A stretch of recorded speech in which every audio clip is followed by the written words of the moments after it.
మొత్తం మీద భలే విచిత్రమైన పరిస్థితి ఏంటంటే, వాలంటీర్ వ్యవస్థ, వాలంటీర్ ఆల్రెడీ ఇంటింటికెళ్ళి వాళ్ళకి డబ్బులివ్వడం అలవాటు పడ్డాడు కాబట్టి, అతను మోడీ కంటే గొప్పోడు, పవన్ కళ్యాణ్ కంటే గొప్పోడు, చంద్రబాబు కంటే గొప్పోడు. 40 ఏళ్ల అనుభవం ఉన్న చంద్రబాబు, అలాగే ఫెమిలియర్ స్టార్ అయినటువంటి పవన్ కళ్యాణ్, దేశాన్ని ఏలుతూ ప్రపంచాన్ని శాసిస్తున్నటువంటి నరేంద్ర మోడీల కంటే కూడా వాలంటీర్ మాట జనం నమ్ముతారని, అందుకోసం ఆపడం. వాలంటీర్లు ఇక్కడ రాజకీయ పార్టీకి పనిచేయట్లేదు, వైసీపీకి పనిచేయట్లేదని నేను చెప్పట్లా.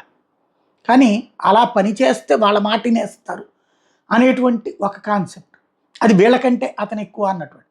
సరే, అతని పక్కన పెట్టాక ఇప్పుడు ఏమంటున్నాం? సచివాలయ వ్యవస్థ. ఇక్కడే జగన్ ట్రాప్లో పడ్డారేమో. ఇప్పుడు ఆగిపోయాక సచివాలయ వ్యవస్థ చేత ఇప్పించచ్చు కదా, 2000 కుటుంబాలకు ఒక సచివాలయం కదా, అక్కడ 450 మంది ఉంటారు కదా అంటున్నారు. ఇప్పుడు చెప్తున్నారు 1,36,000 సచివాలయ ఉద్యోగులు ఉన్నారు అని. మరి ఇంతవరకు ప్రభుత్వ ఉద్యోగాలు ఏం లేవన్నారే. వీళ్ళు ఇప్పుడు ప్రభుత్వ ఉద్యోగులు కాబట్టినే ఇవ్వమంటున్నారే. ఇంకోటి, వాళ్ళు కూడా జగన్ మనుషులే అన్నారే ఇంతకాలం పాటు. జగన్ ఇచ్చినటువంటి రిక్రూట్మెంట్లు వాళ్ళు కూడా జగన్ మనుషులే అని చెప్పారు. ఇప్పుడు ఆ సచివాలయ ఉద్యోగులు ఇవ్వచ్చా? అప్పుడు జగన్ ఇచ్చిన తర్వాత ఉద్యోగాలు వచ్చినటువంటి వాళ్ళే, జగన్ హయాంలోనే పర్మనెంట్ అయిన వాళ్ళే కదా. అప్పుడు వాళ్ళు మరి ఇస్తే జగన్కి ఓటేయరా? వాళ్ళు జగన్కి ఓటేయమని అడగరా? వాళ్ళు అడగరేమో. అలాగే వాలంటీర్ కూడా అడగద్దంటే అయిపోతుంది కదా.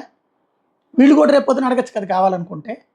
బేసిక్గా ఇక్కడ ప్రత్యామ్నాయం, ఒక వ్యవస్థ చిన్నాభిన్నం చేయాలని ఆలోచించారు కానీ దాని ప్రత్యామ్నాయం విషయంలోనే కన్ఫ్యూజ్ అవుతున్నారు.